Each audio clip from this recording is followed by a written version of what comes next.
Hello बच्चों, ज्ञानदीप में आपका स्वागत है। आज हम पढ़ेंगे भेड़े और भेड़िए।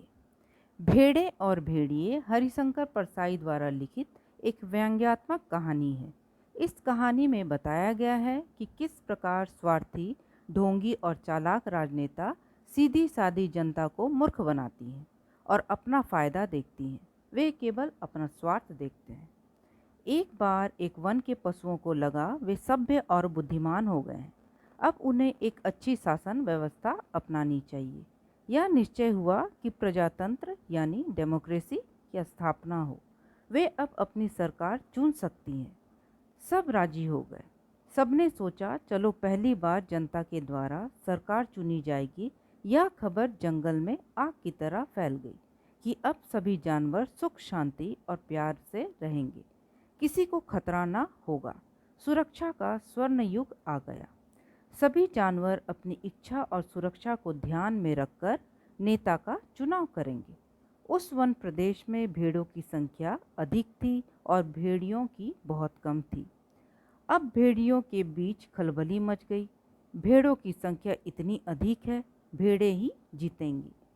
अगर उन्होंने कोई कानून बना दिया कि कोई पशु ना तो किसी को मारेगा और ना ही खाएगा, तो क्या हम घास खाएंगे? वे तो थे मांस खाने वाले। बस इसी चिंता में भेड़िए घुले जा रहे थे।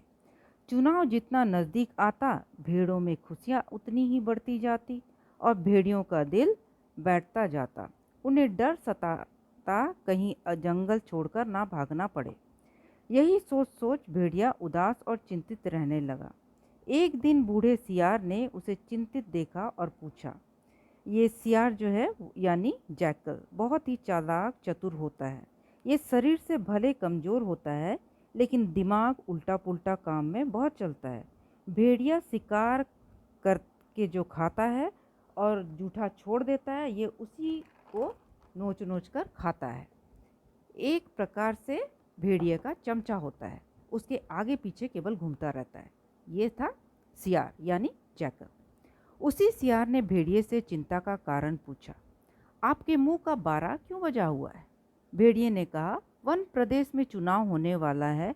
अब तो मेरा राज्य गया, क्योंकि भेड़ें उन्हें चुनेंगी नहीं। और उन्होंने अगर कानून बना दिया कि कोई पशु किसी को मारकर नहीं खाएगा, तो क्या हम घास खाएंगे? सियार का चालाक दिमाग काम करता है। वह भेड़िए से कहता है, अगर पंचायत में आपको चुन लिया जाए तो? भेड़िए ने कहा, ख्वाबी पुलाव मत पकाओ। जिंदगी क्या अपने को मौत के हवाले करेगी? क्या भेड़े जिसे मैं खा जाता हूँ वो मुझे चुनेंगी? बूढ़ा सियार बोला, एक दिन दीजिए, मैं कुछ ना कुछ कर दूंगा।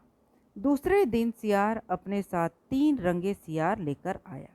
भेड़िए से कहा, ये तीनों आपके चुनाव का प्रचार करेंगे। एक ने कहा, भेड़ें कोमल और निर्बल है, अपनी रक्षा नहीं कर सकती, इसलिए उन्हें अपनी रक्षा के लिए भेड़ियों को चुनना चाहिए, क्योंकि भेड़िए बलवान होते हैं, भेड़ों की रक्षा कर सकते हैं। यदि तुम पर कोई अन्याय होगा तो ये तुम्हारे लिए लड़ेंगे, तुम्हारी रक्षा करेंगे, इसलिए तुम सब भेड़ियों को चुनकर पंचायत में भेजो। सभी जगह प्रचार प्रसार हो गया। भेड़ों को वे अपनी चिकनी चुपड़ी बातों में फंसा लेते हैं। अब भेड़ों को विश्वास हो गया कि भेड़ियों से ज़्यादा अब उनका कोई शुभचिंतक नहीं है, हित रक्षक नहीं है। भेड़िए ही उसकी रक्षा कर सकते हैं।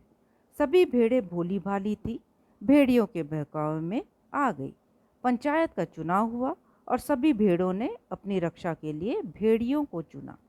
बस क्या था, वन प्रदेश में फिर से भेड़ियों का राज्य हो गया। भेड़ियों ने अपनी मनमानी शुरू कर दी और अपनी इच्छा के अनुसार कानून बनाया।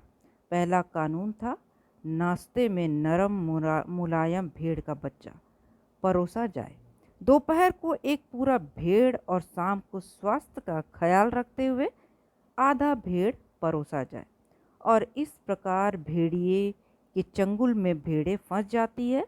अब पछताने से भी कुछ नहीं हो सकता था। इस कहानी से हमें यही सीख मिलती है कि हमें किसी के बहकावे में आकर कोई काम नहीं करना चाहिए जिससे बाद में पछतावा हो। हमें हमेशा समझदारी से काम करना चाहिए।